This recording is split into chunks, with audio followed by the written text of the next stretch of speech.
நம்ம சேனல்ல first video நம்மளோட ஃபாலோவர்ஸ் நிறைய பேர் ஃபார்ம் டூரை பத்தி கேட்டிருந்தாங்க. ஃபார்ம் டூர் இப்போ நான் எப்படி போட போறேன்னா, ஒவ்வொரு பார்ட்டிஷனை எடுத்து சின்ன சின்ன ஷார்ட்ஸா அப்டேட் பண்றேன்.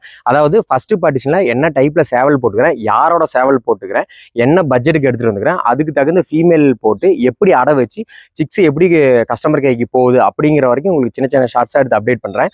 பாருங்க, நல்லா இருக்கும். இது வந்து ஃபர்ஸ்ட் பார்ட்டிஷன்ல போட்டுக்கிறது மஞ்சக்கால் காகபேடு. இதுதான் தலைவர் செட்டோடது. இதுக்கு பார்த்தீங்கன்னா மொத்தம் 3 பொட்டை போட்டுக்கிறோம்.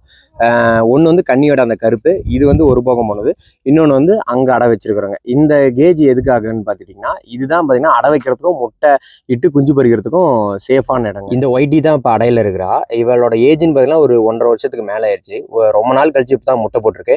இதுலேருந்து நம்மளுக்கு எத்தனை முட்டை வரும்னு பார்த்தீங்கன்னா, அதிகபட்சம் ஒரு 6லேருந்து 8 முட்டை தாங்க பெருவடைக்கு தெளிவாக வரும். இதுலேருந்து எவ்வளோ சிக்கு நம்மளுக்கு எடுக்க முடியும்னு பார்த்தீங்கன்னா, ஒரு 8 சிக்கு எடுக்கலாம். அதில் தெளிவானதாக பார்த்தீங்கன்னா கஸ்டமருக்கு என்னால் ஒரு 6 சிக்கு தான் தெளிவாக தர முடியும். பெருவடையில் ஒரு நல்ல லைனேஜாக ஷூட் பண்ணி அதுக்கு பிளட் லைன் தெளிவாக போட்டு அதில் சண்டை வந்து அதுலேருந்து எக் எடுத்து ஒரு கஸ்டமர்கிட்ட சிக்கா உற்பத்தி பண்ணி தர வரைக்கும் பெரிய விஷயம் இருக்குங்க. ஏன்னா ஃபீமேலில் நம்ம ஃபுல் அண்ட் ஃபுல் அடை வைக்கிறதுனால இந்த கஸ்டமர்லாம் பட்டா மட்டும் தான் நம்மளுக்கு பேர் நிற்குங்க. வீடியோவில் நம்மளோட செகண்ட் பார்ட்டிஷனை பற்றி உங்களுக்கு ஃபுல்லாக எக்ஸ்பிளைன் பண்ணுறேன். மறக்காமல் ஃபாலோ பண்ணிக்கோங்க.